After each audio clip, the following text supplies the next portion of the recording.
The text message that destroyed my marriage arrived at 11:47 p.m. on a Tuesday, and it wasn't even meant for me. I'm Julian Price, and until 3 months ago, I thought I had a pretty decent life. 42 years old, senior financial analyst at Morrison & Associates, decent salary, nice high-rise condo overlooking Lake Michigan. Most importantly, I had Marina, my wife of 8 years, successful interior designer, the kind of woman who could walk into any room and own it within minutes. The problem was, she'd started to own every room except the ones I was in. Before we dive deeper into this story, I have one small request. Please subscribe, drop a like, comment, and hit that hype button to boost this channel so more people can discover these incredible Reddit stories. Don't stand by me. You embarrass me. Those were the exact words she'd whispered to me at the Hendersons' cocktail party last month, her perfectly manicured fingers gripping my arm just hard enough to leave marks. She said it with that smile she'd perfected, the one that looked loving to everyone else, but felt like ice to me. I'd stepped away, of course. Spent the rest of the evening by the bar, nursing whiskey and watching my wife charm everyone in sight. Derek Matthews, her colleague from the design firm, seemed particularly charmed. He kept touching her lower back, leaning in close to whisper things that made her laugh. Really laugh. Not the polite chuckle she gave me anymore. Marina Price was beautiful in that effortless way that made other women hate her and men forget their own names. Auburn hair that caught light like spun gold, green eyes that could cut glass, and a figure that her personal trainer had sculpted into perfection. At 39, she looked better than most women half her age. Me? I looked exactly like what I was, a numbers guy who'd gotten lucky. Brown hair going gray at the temples, average height, average build, average everything. The kind of man who blended into backgrounds at parties while his wife held court. Our condo reflected Marina's taste perfectly. All clean lines, neutral colors, and furniture that looked like art but felt like sitting on marble. She'd designed it herself, naturally, and it had been featured in Chicago Home and Design magazine. The article gushed about her sophisticated minimalism and bold use of negative space. They'd photographed her lounging elegantly on our $1,000 sofa, looking like she belonged in a museum. They hadn't photographed me. Marina had made sure I was at work that day. Julian's just not photogenic, she'd told her friend Tessa later, not bothering to lower her voice even though I was in the next room. He'd ruined the whole aesthetic. Tessa had laughed. So had Sonia, Marina's other constant companion. Those two were like Marina's personal Greek chorus, always ready with validation and encouragement for whatever cruel observation she wanted to make. The three of them were inseparable. Lunch dates, shopping trips, weekend getaways to wine country that I was never invited to join. "You'd be bored?" Marina would say whenever I asked. "We just talk about girl stuff." Girl stuff, apparently, included detailed discussions of how disappointing I was. I'd started noticing the changes about 6 months ago, the way Marina would sigh when I entered a room, how she'd developed a sudden interest in working late, attending networking events that seemed to happen every other night. The way she'd started dressing differently, more provocatively, like she was trying to attract someone's attention. Just not mine. My friend Camille had tried to warn me. We'd known each other since college, and she'd always been the brutally honest type. Over coffee one afternoon, she'd leaned across the table and said, "Julian, I hate to say this, but Marina treats you like garbage, in public. It's painful to watch." I'd defended my wife, of course, made excuses, said she was just stressed about work, that she didn't mean anything by it. Camille had given me that look, the one that said she knew I was lying to myself. "When's the last time she said something nice about you? To you or about you?" I'd opened my mouth to answer and realized I couldn't remember. That night, I'd tried talking to Marina about it. We were in our pristine kitchen, all stainless steel and granite, designed for people who ate out more than they cooked. She was pouring herself a glass of wine, her third of the evening. "Marina, I feel like we're drifting apart, I'd said, trying to keep my voice casual. Maybe we could plan a weekend away. Just the two of us? She'd looked at me like I'd suggested we rob a bank. Julian, I'm swamped at work. Derek and I are pitching the Millennium Tower project next week. It could make my career. Derek again. It was always Derek these days. What about after the pitch? I'd pressed. We could go to that bed and breakfast in Wisconsin you liked. God, Julian, you're so needy lately. She'd taken a long sip of wine, studying me over the rim of her glass. Can't you find something to occupy yourself? Take up golf or something. The conversation had ended there, like most of our conversations did, with Marina walking away and me standing alone in our beautiful, empty kitchen. My neighbor Nate had become my unofficial therapist during this period. He was a retired Chicago PD detective who'd moved into our building after his divorce, and he had the kind of world-weary wisdom that came from seeing the worst of human nature for 30 years. Women like your wife, he'd said one evening as we shared a beer on his balcony.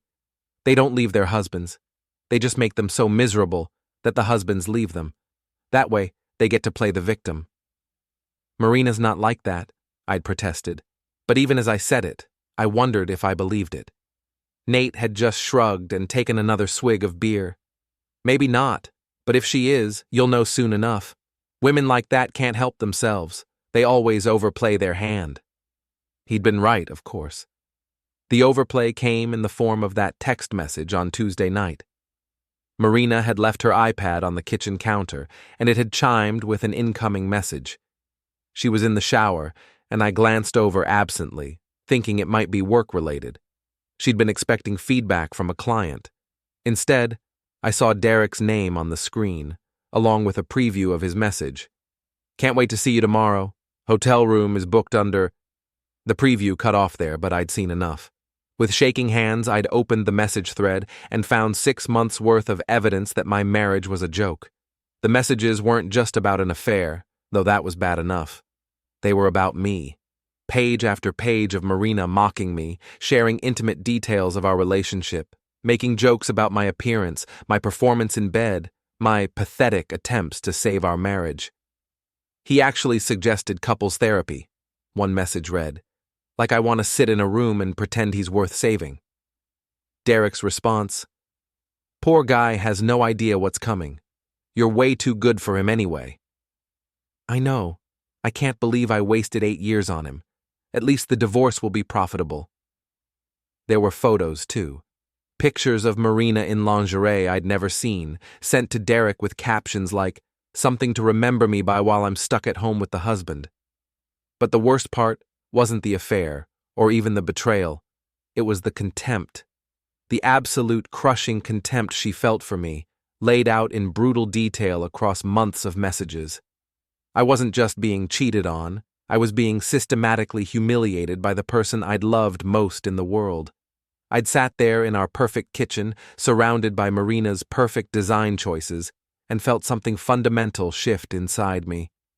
The hurt was there, sure, but underneath it was something else, something cold and calculating and patient. Marina wanted to play games? Fine.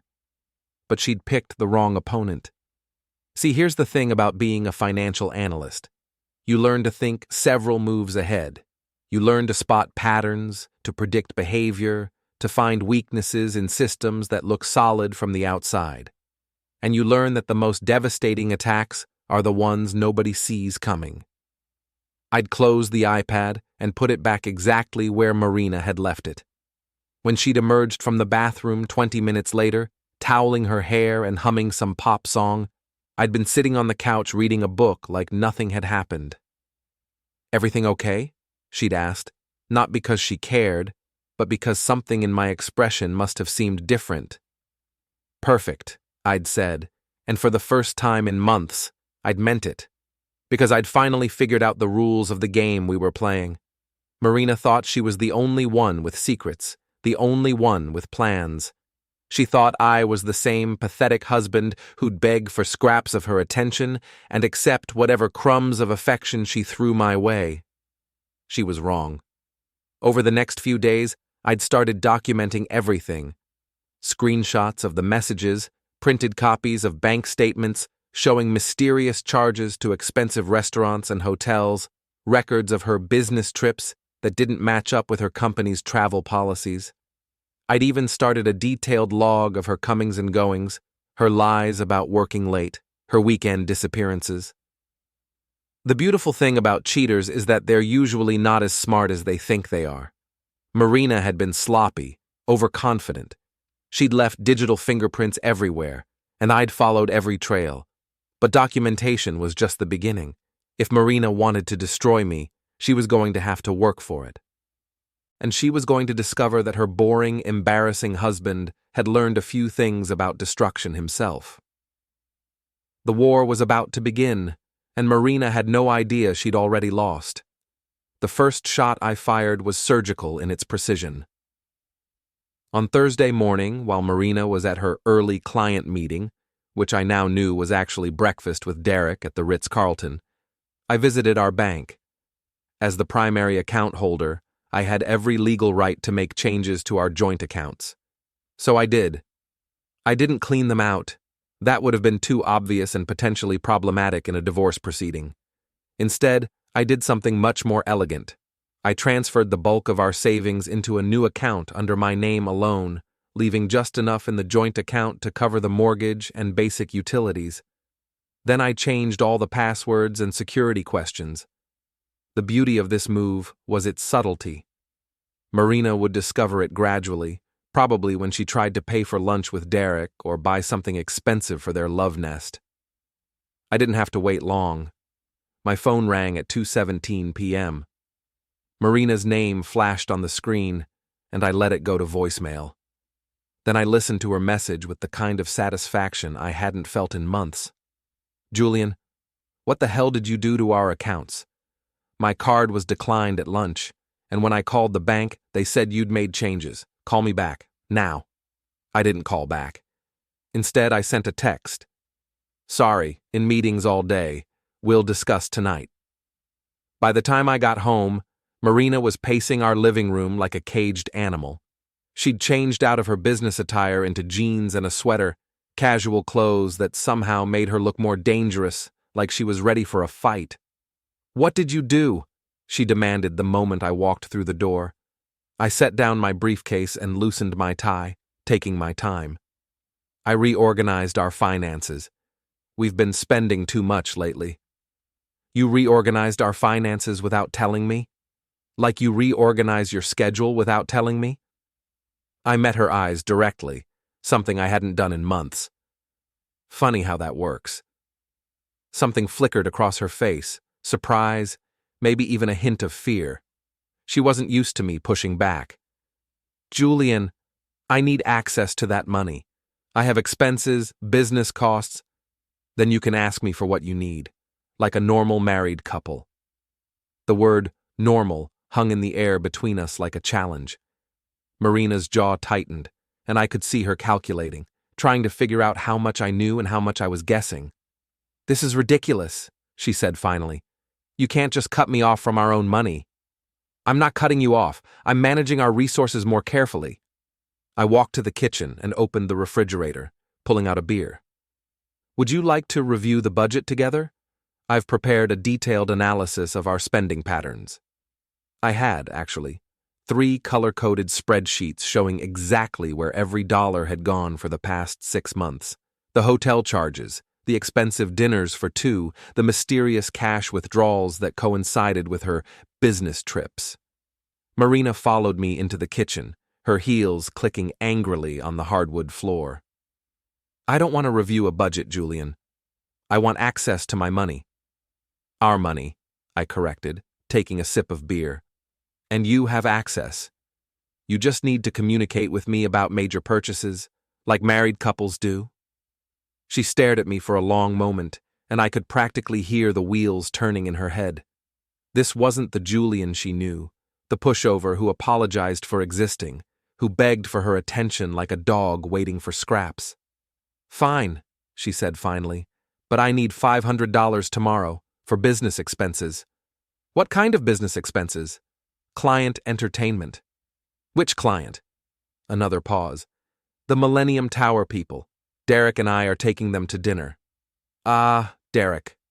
I nodded as if this made perfect sense. You two have been working very closely on that project. It's a big opportunity for the firm. I'm sure it is. Email me the details, restaurant, number of people, that sort of thing. I'll transfer the money once I have the documentation. Marina's face flushed red. Documentation? Julian, I'm your wife, not your employee. Then act like it. The words came out harder than I'd intended, and Marina actually took a step back. For just a moment, her mask slipped completely, and I saw something I'd never seen before. Uncertainty. What's gotten into you? She asked, her voice softer now, almost vulnerable. It was a good act, but I'd seen her real feelings about me spelled out in those text messages. The vulnerability was just another manipulation, another way to get what she wanted. Nothing's gotten into me, I said calmly. I'm just taking a more active role in our partnership. Isn't that what you've always wanted? For me to be more assertive? She opened her mouth to argue, then closed it again. Because of course, she had said that, back when we were first married, when she'd complained that I was too passive, too willing to let her make all the decisions. Funny how things changed. That night, Marina barely spoke to me. She spent the evening on her phone, typing furiously, and I knew she was venting to Derek about her unreasonable husband. Let her. Every angry text she sent was more evidence for my growing collection. The next morning, I implemented phase 2 of my plan.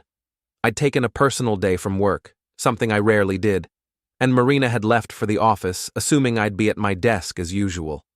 Instead, I spent the morning visiting lawyers.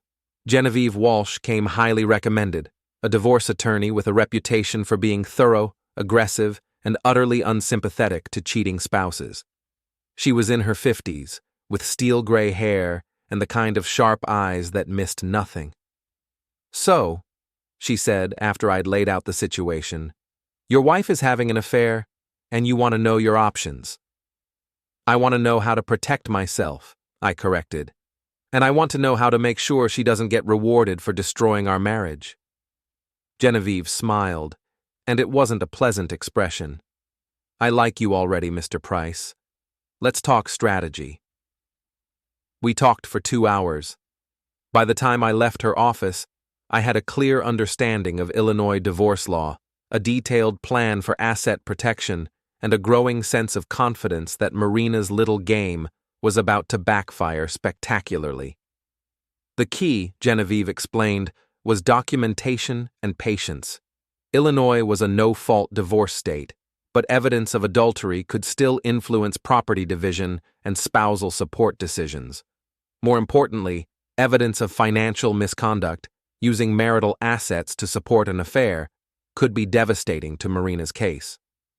The goal, Genevieve had said, is to make sure she leaves this marriage with as little as possible, both financially and socially. You want her to understand that actions have consequences. That afternoon, I put the next part of my plan into motion. I called Camille and asked her to dinner. Camille Rodriguez was everything Marina wasn't: warm, genuine, funny, and completely unimpressed by social status or designer clothes.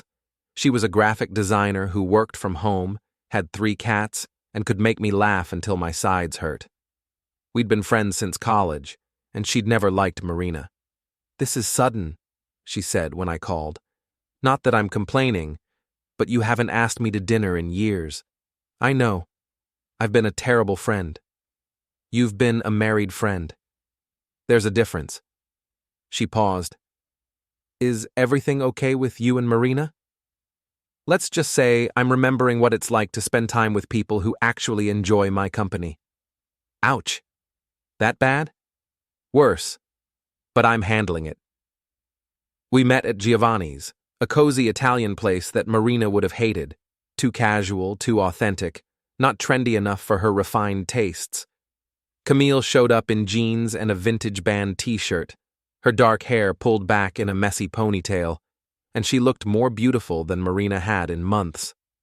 "So," she said, after we'd ordered, "are you going to tell me what's really going on? Or are we going to pretend this is just a friendly catch-up dinner? I told her everything. The messages, the affair, the financial manipulation, my visit to the lawyer. Camille listened without interrupting, her expression growing darker with each revelation. "Jesus, Julian," she said when I finished. "I knew Marina was cold, but this is sociopathic." "I prefer to think of it as educational," I said. "I'm learning a lot about human nature." "What are you going to do?" "I'm going to give her exactly what she wants, a divorce. But I'm going to make sure she pays for it." Camille reached across the table and squeezed my hand. "Good. She deserves whatever's coming to her." We spent the rest of the evening talking and laughing like we used to in college. It felt good to be with someone who didn't analyze every word I said for signs of weakness or stupidity. When Camille laughed at my jokes, it was genuine. When she looked at me, she wasn't cataloging my flaws. I made sure to post a photo of us together on social media. Nothing romantic, just two friends enjoying dinner. But I knew Marina's network would see it, and I knew they'd talk. Sure enough, my phone started buzzing with texts before we'd even finished dessert. "Marina, who is that woman you're with?" Marina, "Julian, answer me." Marina, "I saw the photo. What the hell is going on?" I showed the messages to Camille, who snorted with laughter. "She's jealous. That's rich, considering she's been screwing around for months." "It's not about jealousy," I said. "It's about control. She wants to be the one who decides when our marriage ends and on what terms. And you're not going to let her." "No, I'm not." When I got home that night, Marina was waiting for me in the living room, still dressed in her work clothes, her arms crossed over her chest. "We need to talk," she said. "Do we? I thought you were too busy with work to talk these days." "Julian, cut the crap. Who was that woman?" "Her name is Camille. She's an old friend." "How old?" "College." Marina's eyes narrowed. "You never mentioned any Camille from college. You never asked about my friends from college, or my friends from anywhere else for that matter." "That's not the point. The point is, you're having dinner with strange women and posting photos online without telling me." I almost laughed. The hypocrisy was breathtaking. "Marina, are you seriously going to lecture me about transparency right now?" Something in my tone must have warned her off, because she changed tactics.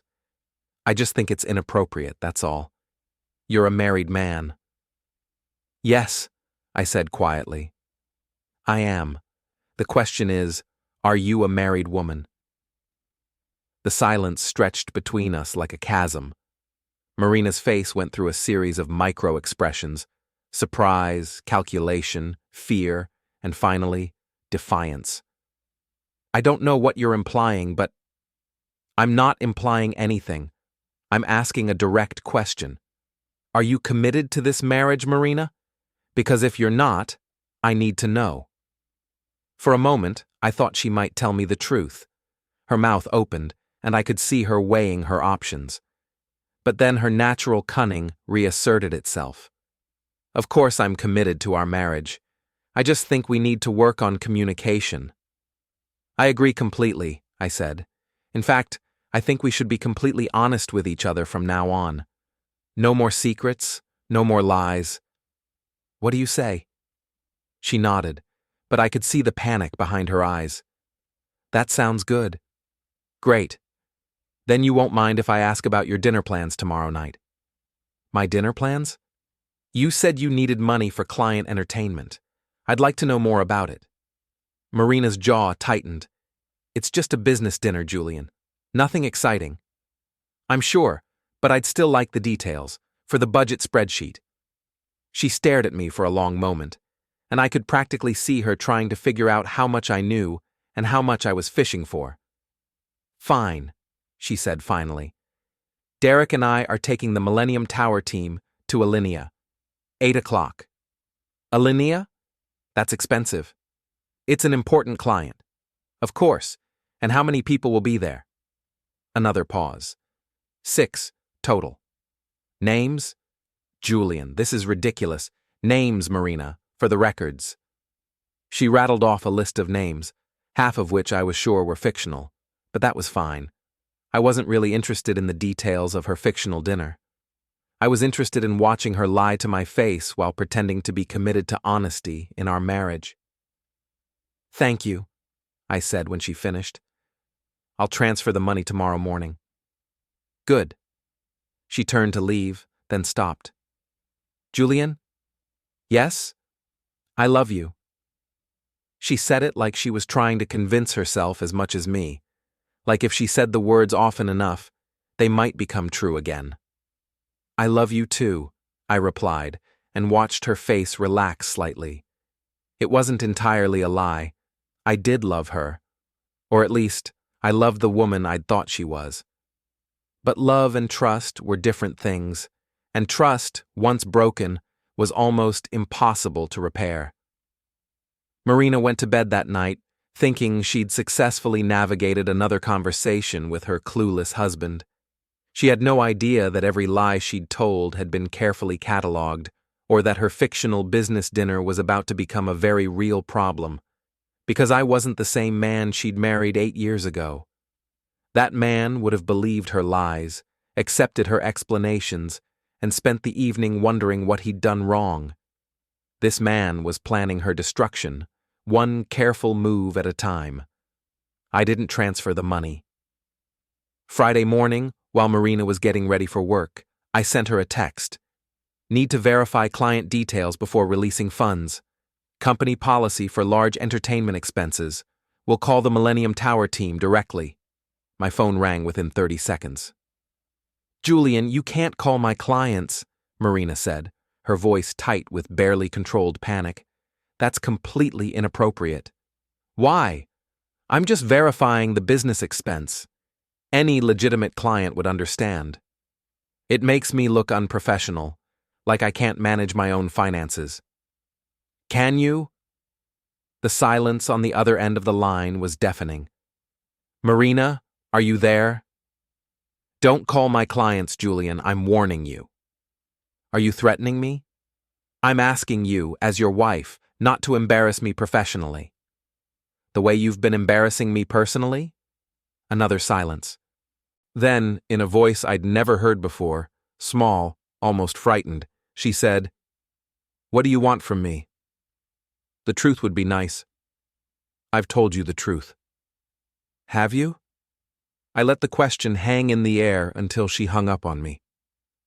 20 minutes later, I got a text from Derek Matthews. "We need to talk. Meet me at Starbucks on LaSalle at noon." Interesting. Marina had called in reinforcements.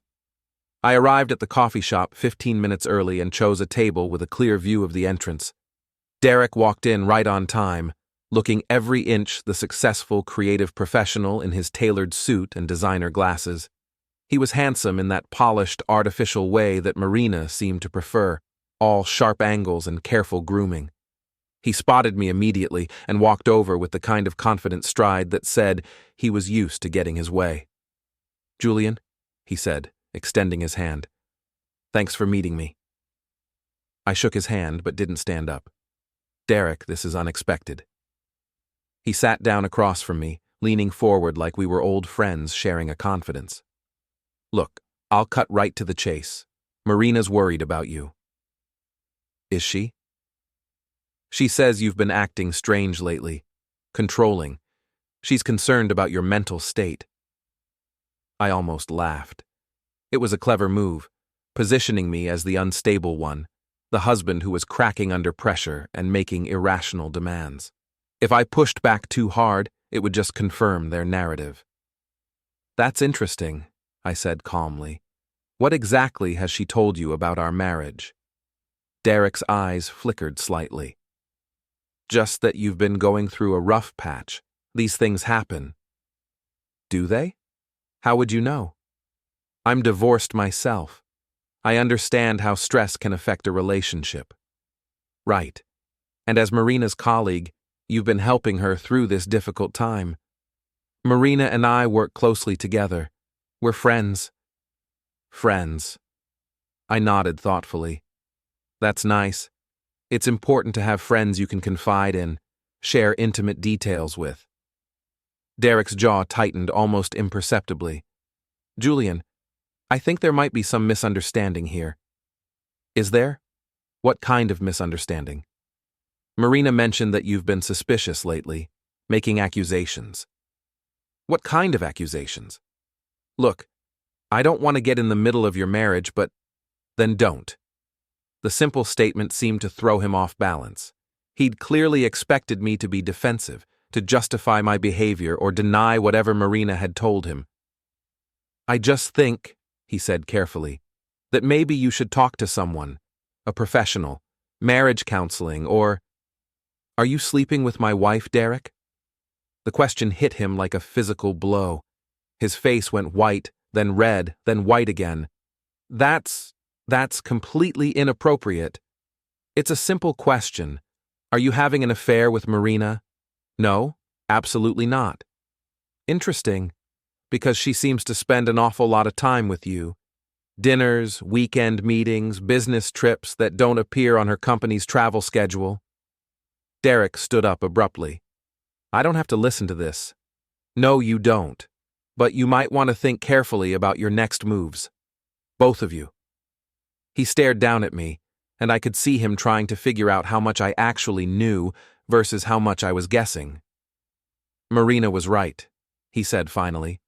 You are losing it. Maybe, or maybe I'm finally paying attention. After he left, I sat in the coffee shop for another hour, thinking through my next moves. Derek's visit had confirmed several things. Marina was scared enough to involve him directly. They were coordinating their stories, and they were trying to paint me as mentally unstable. It was actually a smart strategy. If they could establish that I was having some kind of breakdown, it would explain away my suspicious behavior and potentially help Marina in divorce proceedings. Unfortunately for them, I'd anticipated this move. That afternoon, I called Dr. Sarah Chen, a therapist I'd researched online. I made an appointment for the following week, specifically requesting sessions to help me cope with marital problems and stress. I want to work on myself, I told her receptionist. My wife has suggested that I might benefit from professional help, and I think she's right. The beauty of this move was its multiple layers. If Marina and Derek tried to claim I was unstable, I could point to my proactive decision to seek help. Hardly the action of someone losing touch with reality. At the same time, having a therapist would give me a safe space to document the emotional abuse I'd been enduring, creating another paper trail for divorce proceedings. But the real masterstroke was yet to come. That evening, I implemented the plan I'd been developing since Derek's visit. I called Marina at work. Hi, honey, I said, making my voice warm and apologetic. I wanted to apologize for this morning. You were right. I've been acting strangely lately. Julian? She sounded suspicious, like she was waiting for the other shoe to drop. I've been thinking about what you said, about how I've been controlling and suspicious. I think I might be having some kind of midlife crisis or something. Oh, a pause. Well, it's good that you recognize it. I made an appointment with a therapist, Dr. Chen. She comes highly recommended. That's great, Julian. I'm proud of you for taking that step. And I want to make up for my behavior. Why don't you go ahead and plan that dinner with your clients? I'll transfer the money right now. Really? Really. I trust you, Marina. I'm sorry I made you feel like I didn't. The relief in her voice was palpable. Thank you. That means a lot to me. I love you. I love you too. After I hung up, I transferred $800 to our joint account, more than she'd asked for. Then I settled in to wait. The dinner was supposed to be at Alinea, one of Chicago's most exclusive restaurants. Reservations were notoriously difficult to get, and meals easily cost $300 per person. If Marina was really taking 6 people there for business, $800 wouldn't come close to covering it. But Marina wasn't taking 6 people to Alinea for business. She was taking Derek to some romantic little bistro for a celebration dinner, celebrating her success in manipulating her pathetic husband back into line. I knew this because I'd done my homework. I'd called Alinea that morning, claiming to be Derek Matthews and asking about the reservation for that evening. There was no reservation under his name, or Marina's, or any of the fictional client names she'd given me. At 8:30 that evening, while Marina was supposedly entertaining clients at one of the city's finest restaurants, I drove to Derek's apartment building. His car was in the parking garage. So was Marina's. I took photos of both vehicles, noting the timestamps, then drove to Alinea.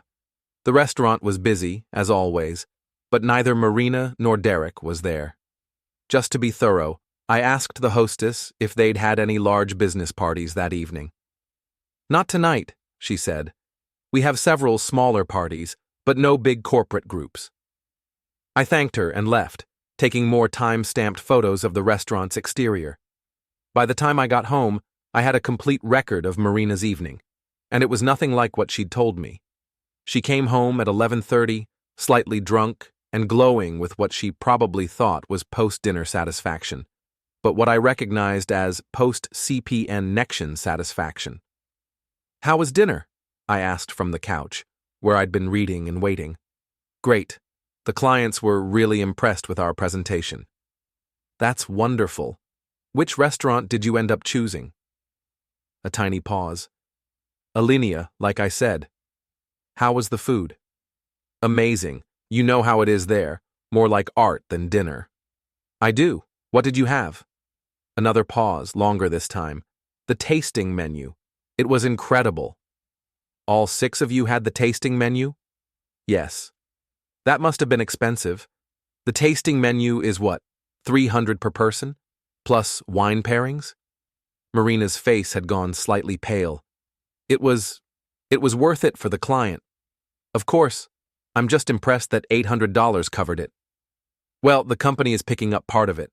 I just needed the initial payment." "Smart. Which company executive authorized that?" I don't remember his name. Someone from accounting."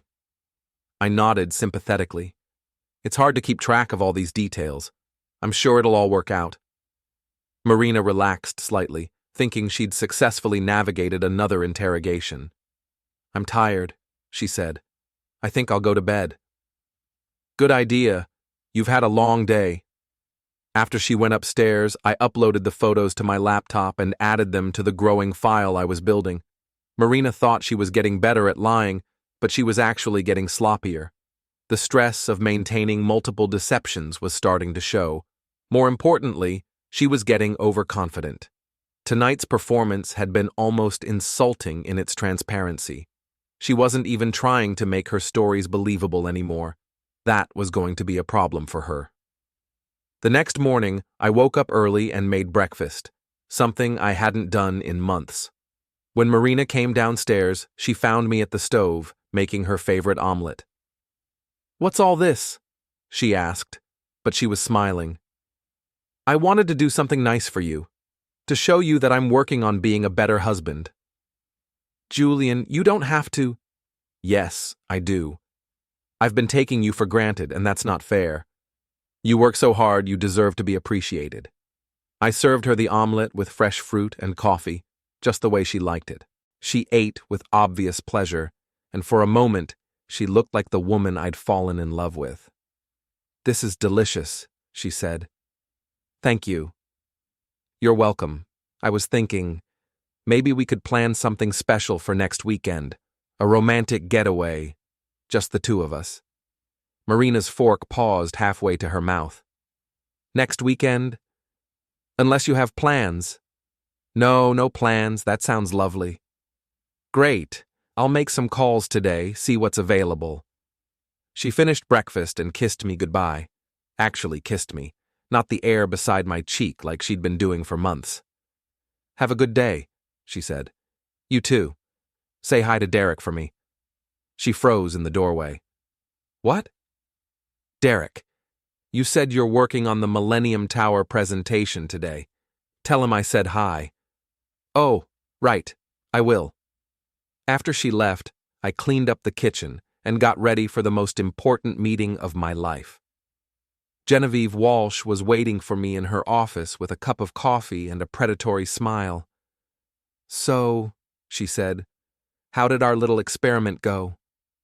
I handed her a folder containing printouts of all the photos from the night before, along with copies of the text messages and bank records.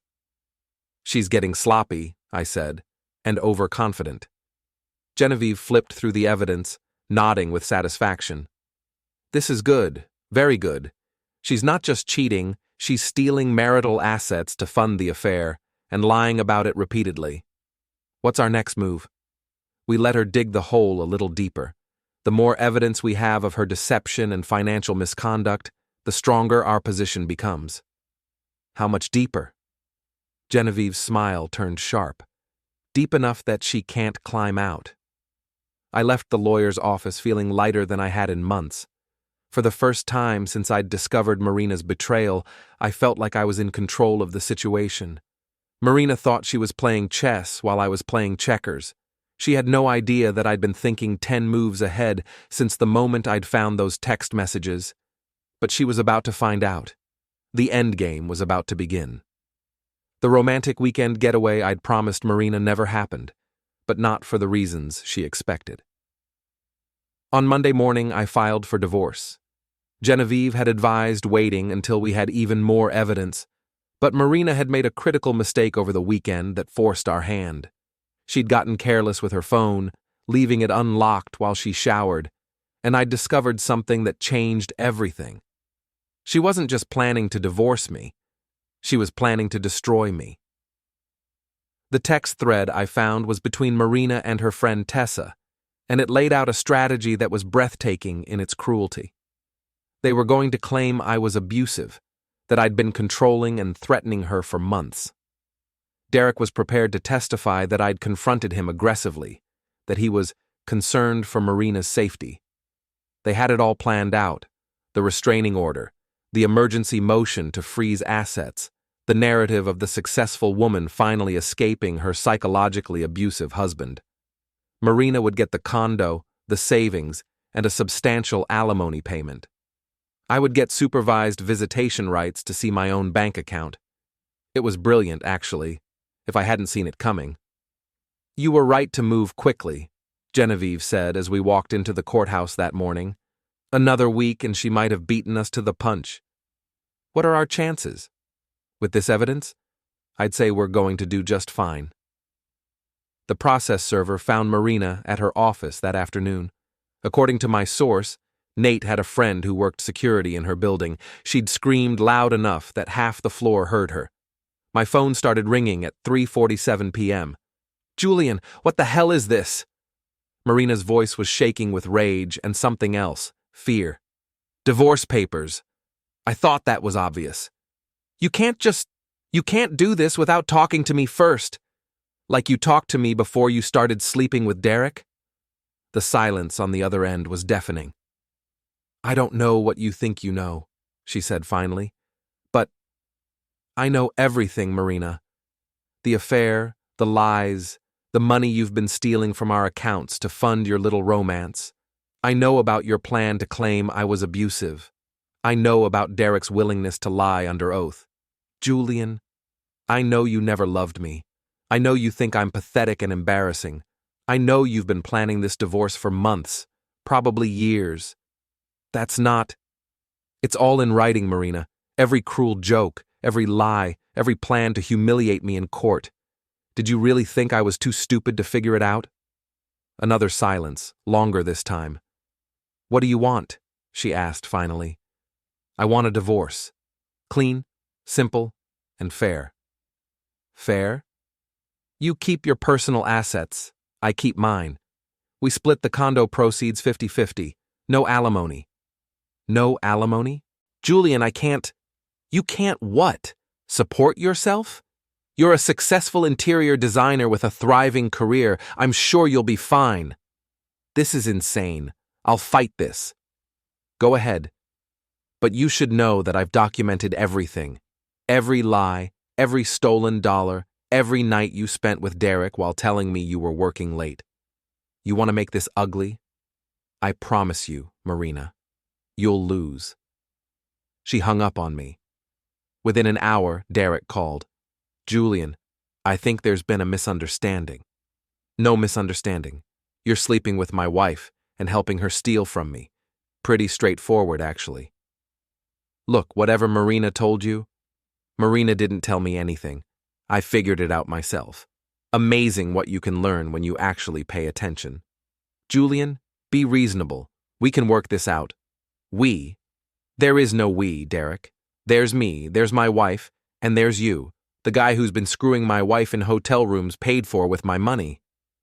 I never meant for things to get so complicated. Then you shouldn't have stuck your dick in my marriage. I hung up on him too. The next few days were a blur of legal meetings, document reviews, and strategic planning. Genevieve was in her element, crafting a case that would systematically dismantle Marina's credibility while protecting my assets. The beauty of this situation, she explained, is that they were planning to lie about you being abusive. Now that we know their strategy, we can preempt it.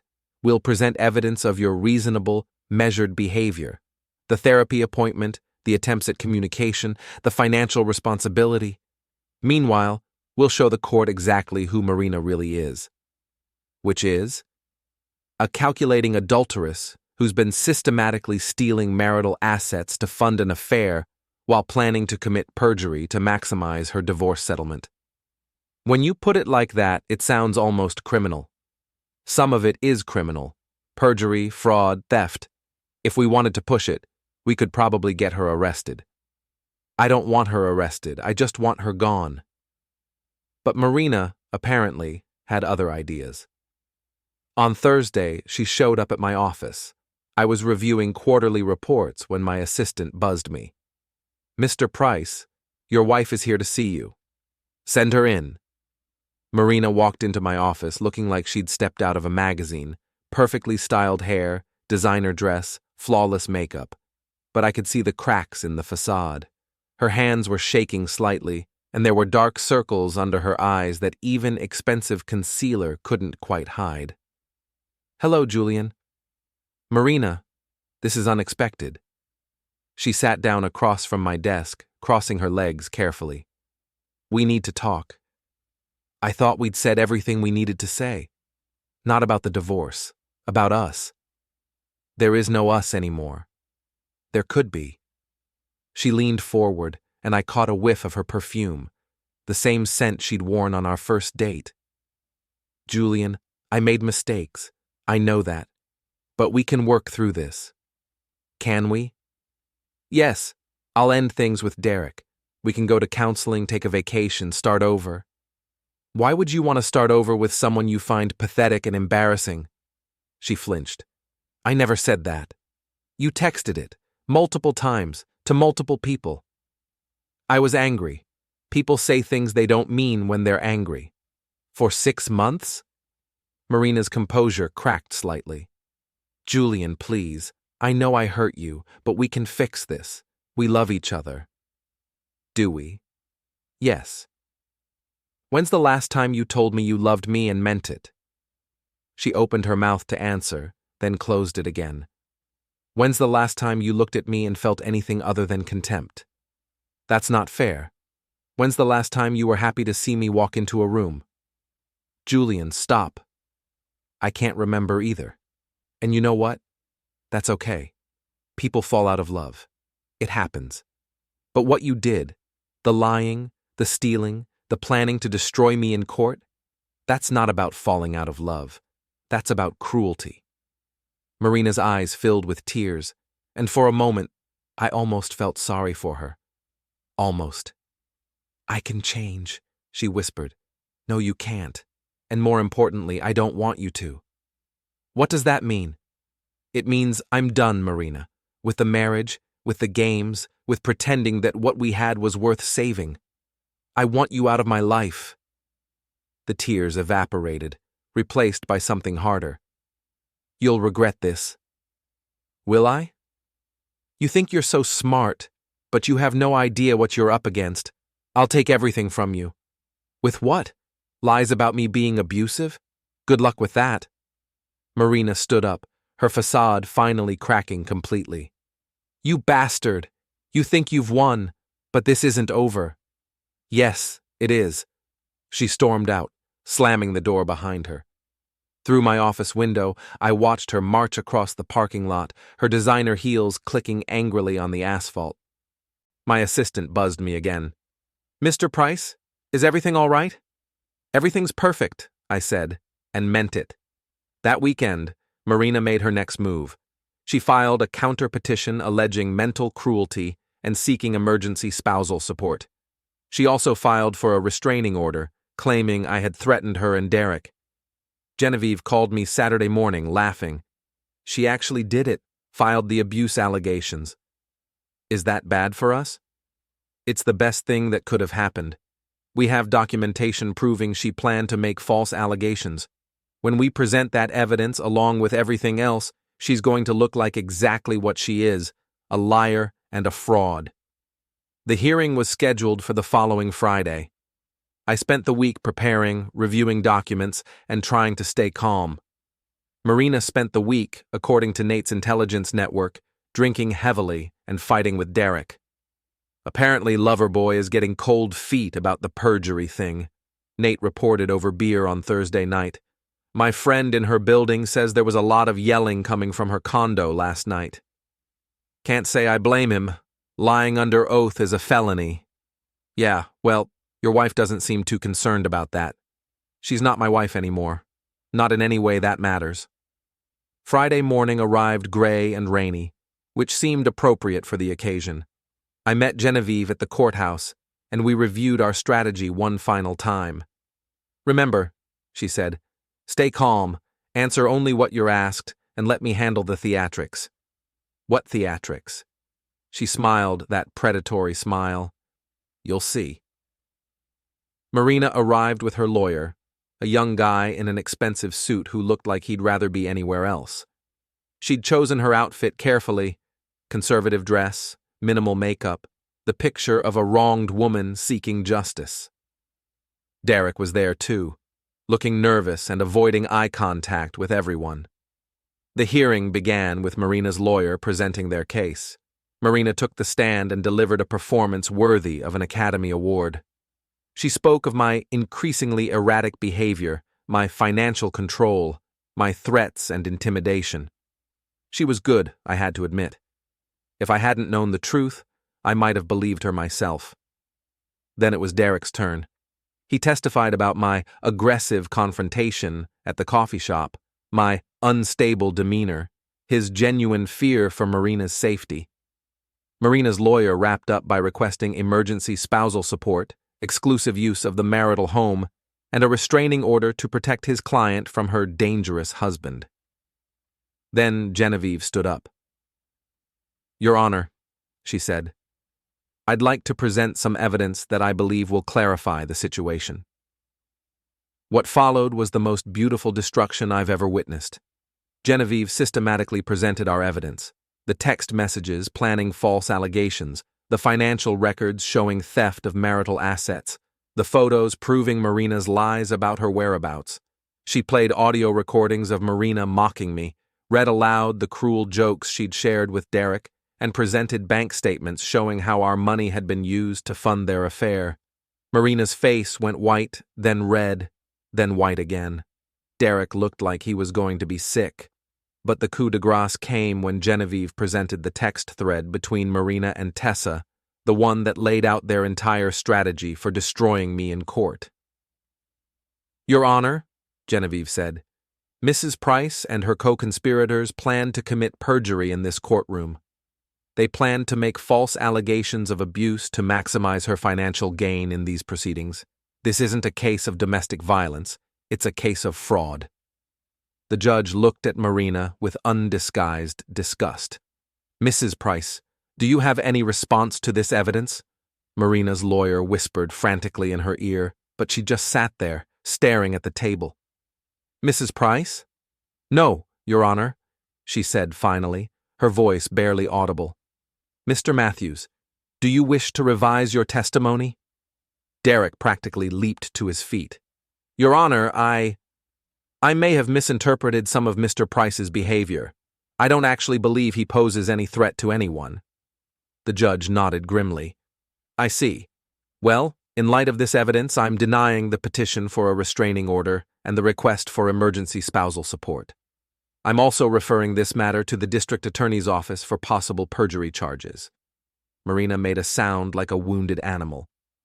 Furthermore, the judge continued, I'm granting Mr. Price's request for an expedited divorce.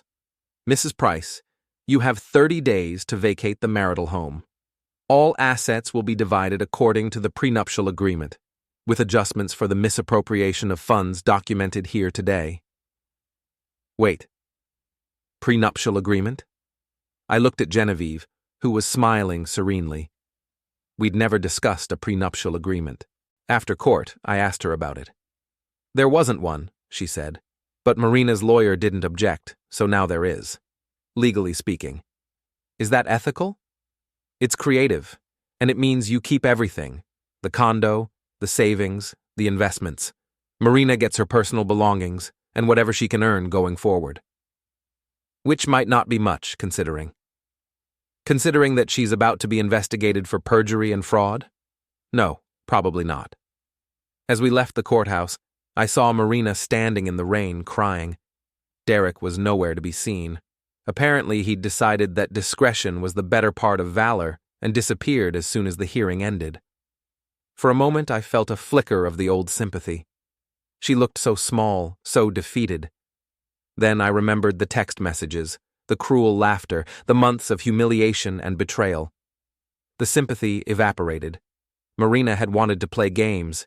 She'd wanted to see how far she could push me, how much she could take from me, how thoroughly she could destroy me. Now she knew. 3 weeks later, Marina was still living in our condo. The court had given her 30 days to vacate, but she seemed to be treating that as more of a suggestion than an order. Every time I stopped by to collect my belongings, she was there, making the process as difficult as possible. She'd also launched a campaign of harassment that was impressive in its creativity. My work colleagues received anonymous emails detailing my abusive behavior. My neighbors found flyers in their mailboxes warning them about the dangerous man living in their building. She even called my mother, sobbing about how I'd abandoned her in her time of need. She's spiraling, Nate observed as we watched her stumble drunkenly through the lobby one evening. This is what happens when people like her lose control of the narrative. How long do you think she'll keep it up? Until something breaks. The question is whether it'll be her or you. It won't be me. But I was starting to wonder. Marina's harassment campaign was relentless, and it was taking a toll. I'd moved into a hotel temporarily, but I couldn't stay there forever. I needed to get back into my own home, and Marina needed to accept that her reign of terror was over. The breaking point came on a Thursday night in October.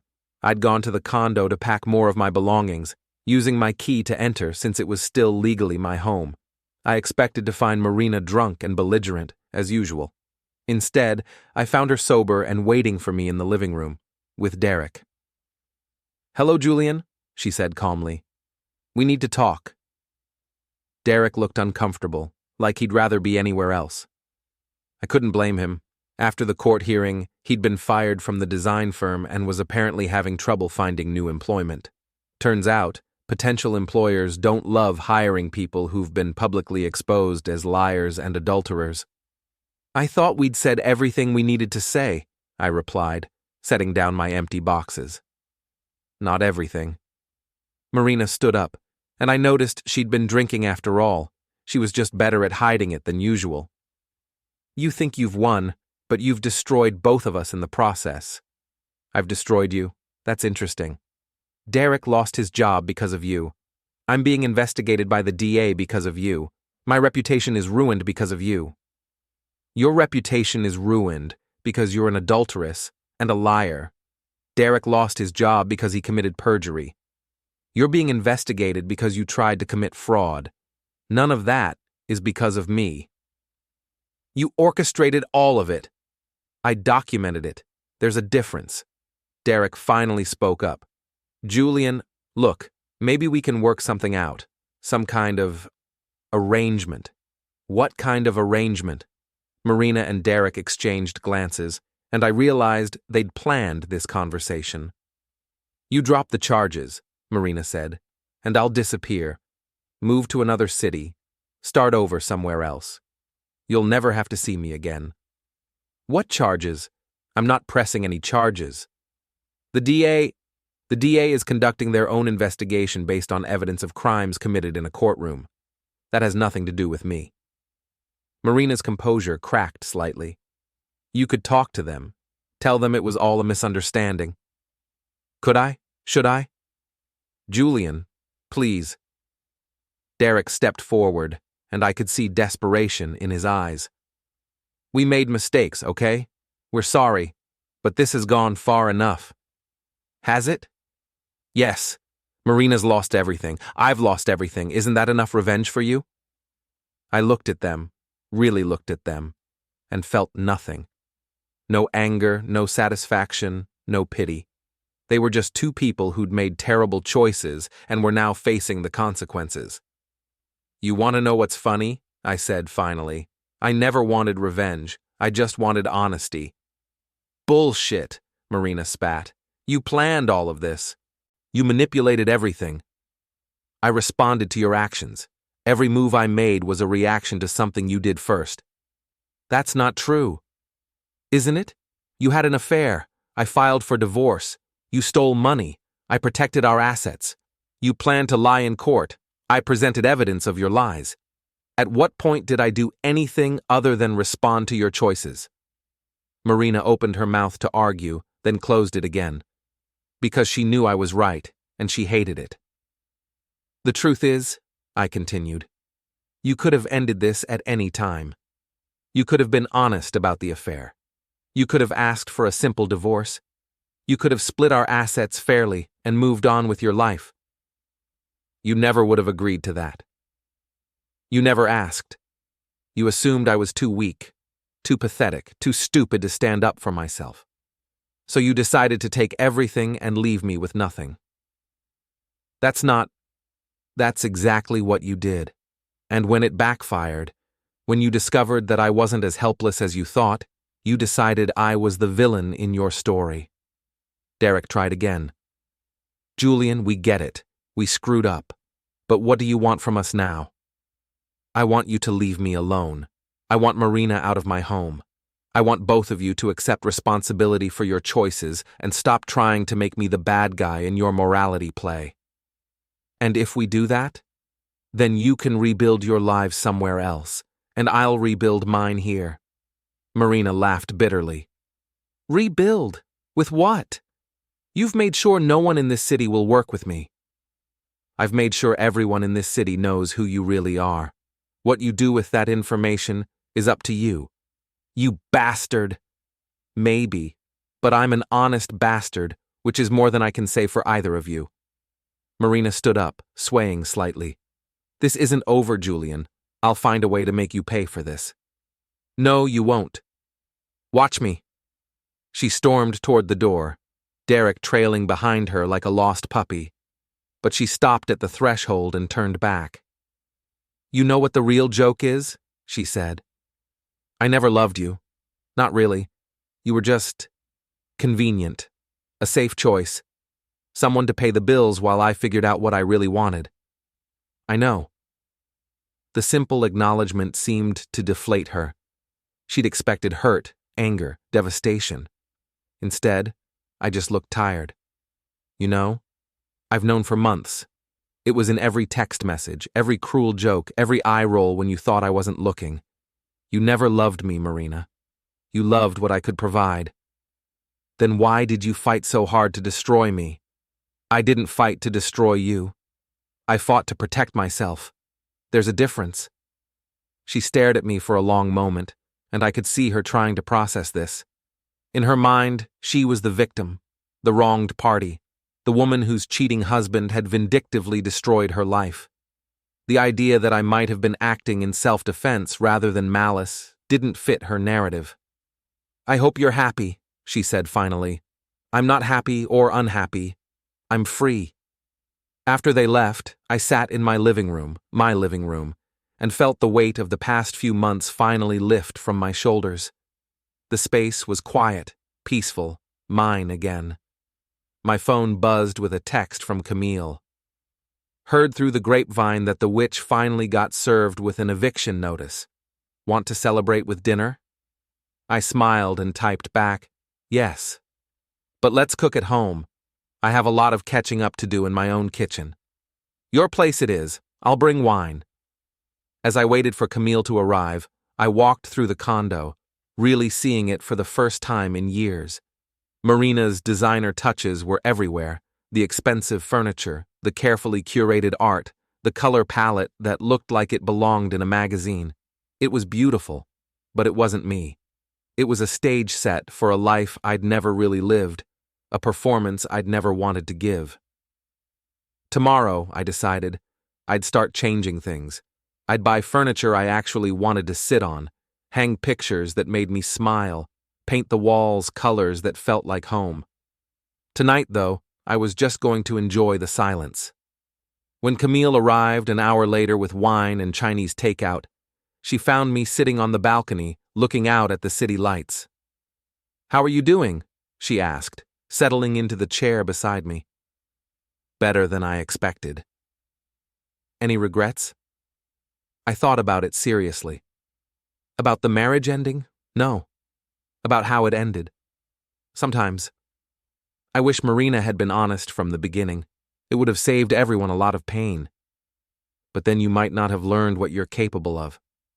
What do you mean? Julian, 6 months ago, you were a doormat. You let Marina walk all over you, treat you like garbage, humiliate you in public. Now look at you. You stood up for yourself, fought back, and won. It doesn't feel like winning. That's because you're not vindictive. A vindictive person would be gloating right now. You're just relieved it's over. She was right. I wasn't happy that Marina's life was in ruins or that Derek was unemployed and unemployable. I was just glad they were no longer my problem. "So what's next?" Camille asked. "I don't know. I've been so focused on surviving the divorce that I haven't thought much about what comes after." "Well, you've got time to figure it out, and you've got friends to help." "Do I? I feel like I lost a lot of people during this mess." "You lost people who were never really your friends to begin with. Marina's crowd, the social climbers and status seekers, they were never going to stick around when things got messy." "I suppose not. But the people who matter are still here. Nate, me, your real friends from work. We're not going anywhere." As if summoned by the mention of his name, Nate appeared on his balcony next door, beer in hand. "Evening, folks," he called over. "How's the victory celebration going?" "It's not a victory celebration," I called back. "What would you call it then?" I thought about it. "A funeral." "For what?" "For the man I used to be. The one who thought love meant accepting whatever scraps someone was willing to throw at him." Nate raised his beer in a toast. "Then here's to his memory. May he rest in peace." Camille raised her wine glass. "And here's to the man who replaced him. May he never settle for less than he deserves." I raised my own glass and looked out at the city spread below us. Millions of lights, millions of lives, millions of possibilities. "Here's to starting over," I said. We drank, and for the first time in months, the future felt like something to look forward to rather than something to survive. 3 months later, I ran into Derek at a coffee shop downtown. He looked terrible, thinner, older, defeated. He was sitting alone at a corner table, staring at his phone like it might contain the answer to all his problems. He saw me before I could leave, and for a moment, we just looked at each other. Finally, he stood up and walked over. "Julian," he said quietly. "Derek. I wanted to apologize. For everything." "Okay. I know it doesn't change anything, but I need you to know that I never meant for things to go as far as they did." "Which part? The affair, the theft, or the perjury?" He flinched. "All of it. I got caught up in Marina's world, and I lost sight of what was right." "Where is Marina now?" "Phoenix. She moved there last month after the DA decided not to prosecute." I'd heard about that. Apparently, the district attorney had decided that the evidence, while damning, didn't quite meet the threshold for criminal charges. Marina and Derek had escaped legal consequences, but their reputations were permanently destroyed. "How is she?" Derek shrugged. "Working as a waitress, last I heard. We're not in touch anymore." "I'm sorry it worked out this way for both of you." "Are you?" "Yes. I never wanted to destroy your lives. I just wanted to protect mine." Derek nodded slowly. "I believe you. And for what it's worth, I think Marina finally understands that too." "Does she?" "She called me a few weeks ago. Said she'd been thinking about everything that happened, and she realized that you never actually did anything to her. You just stopped letting her do things to you." "That's a pretty accurate summary." "She said to tell you she was sorry if I ever saw you." "Tell her I said thank you for that." Derek nodded and turned to go, then stopped. "Julian, are you happy now?" I thought about it. Was I happy? I had my condo back, decorated the way I wanted it. I had a promotion at work, recognition for abilities that had been overlooked when I was distracted by marital problems. I had friends who actually enjoyed my company, and I'd even started dating again. Nothing serious yet, but promising. "Yeah," I said finally. "I think I am." Derek smiled sadly. "I'm glad. Someone should be." After he left, I sat in the coffee shop for a while, thinking about forgiveness and consequences, about choices and their aftermath. I didn't hate Marina anymore. I didn't hate Derek either. They were just two people who'd made terrible decisions and were now living with the results. In a way, I almost felt sorry for them. But I didn't regret standing up for myself. I didn't regret fighting back when they tried to destroy me. And I didn't regret the man I'd become in the process. The old Julian would have let them walk all over him, would have accepted their betrayal and abuse as somehow deserved. He would have crawled away from the divorce broken and defeated, convinced that he was lucky to escape with anything at all. The new Julian had learned that respect was something you had to demand, not something you could hope to receive. He'd learned that sometimes the people who claim to love you are the ones most willing to hurt you. And he'd learned that fighting back didn't make you the villain. It made you the hero of your own story. As I walked home through the city streets, I felt something I hadn't experienced in years, genuine contentment. Not happiness, exactly, but a deep sense of rightness, of being exactly where I was supposed to be. Marina had wanted to make me the villain in her story. Instead, she'd helped me become the hero in mine. And for that, despite everything, I was grateful.